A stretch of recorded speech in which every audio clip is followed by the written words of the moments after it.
Let's bring in Florida's Republican Congressman Byron Donalds, who is running for governor, we should say, in his home state. Congressman, welcome. Thanks for being with us today. Good to be with you. Thank you for having me. A lot of people thought that, Charlie Kirk's death was going to be the end of Turning Point USA. The opposite seems to have happened. The organization is growing. Give us your thoughts. My thoughts are your question is correct.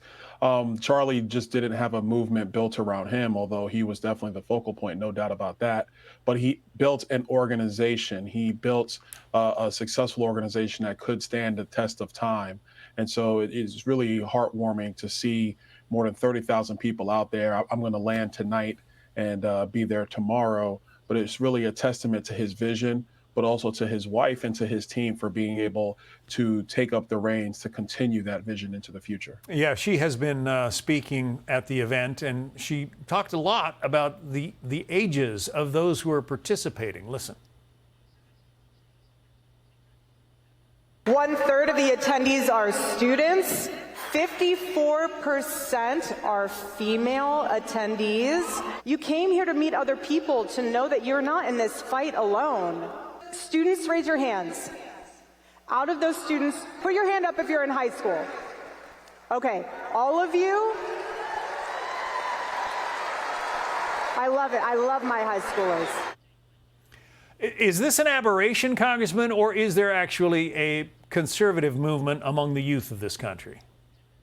There is a conservative movement amongst the youth in this country, and it's really found in a couple of things. One, these young people, they've grown up, gone, whether it's from elementary school into high school or high school into late college or into adulthood. They saw the terrible policies of the Democratic left. They saw the control from massive news media who are either limiting debate or eliminating debate altogether. And I think you got to understand that young people, they really are the customizable generation. They will find information. They will find sources on multiple platforms in multiple ways. And so what they really relish is open debate, is abrupt conversations, direct honesty, and really focused on the future of America, the value systems of America, and the policies are going to allow America to continue to thrive, because they want the same American dream that they have seen other people take advantage of in our country. And for them, I think it's even more visceral because of social media, because of the connectivity of young Americans. They're able to see this information in real time from multiple sources, and I think they crave it. I think they want it for themselves. And so that's why so many of them flock to Turning Point. Okay, I want to read you this observation. Now, the source is NPR, so you got to consider the source here. But the headline reads, "Young voters could be key to midterm success, but they have soured on both parties." And it goes on to read, "Gen Z and millennial Americans are a growing portion of the electorate, estimated to make up roughly half of all eligible voters by 2026. The University of Chicago's Gen Forward survey paints a sobering picture for both parties. Support for Democrats has dropped substantially since last year, with the latest survey finding that roughly 6 in 10 young people now have unfavorable impressions of both parties." Is that something that's going to stick with our politics, do you think? I mean, has our politics just gotten so bad that both parties are painted with the same unfriendly brush? I think so. And I think it's important to understand young people are accustomed to being able to see a solution and go and get it for themselves. Look at DoorDash, Uber, YouTube, Rumble. A lot of their lives have really been built around an ability to see something and be able to achieve it quickly. And when you go look at government, it is slow, a ton of excuses, not a lot of action, and that's very frustrating. It's frustrating for me as a member of Congress. I think this is why, for myself, I support the president in getting rid of the Senate filibuster.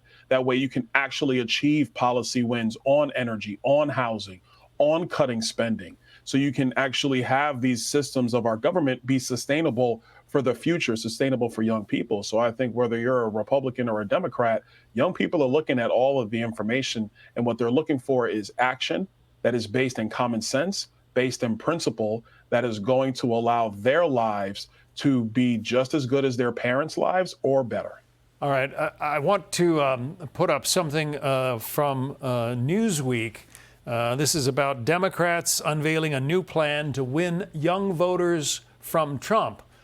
And as the Turning Point meeting goes on in Phoenix, it says the DNC's National Youth Coordinated Table is not being created in response to Turning Point, but that its efforts may be able to replicate some of the civic opportunities that organization provides. One of the core pillars of the effort will include a fellowship program aimed at preparing hundreds, if not more, young Americans to engage in democratic campaigning and activist efforts. So the left is seeing the effect that Charlie Kirk's organization is having among young voters. They're trying to replicate it.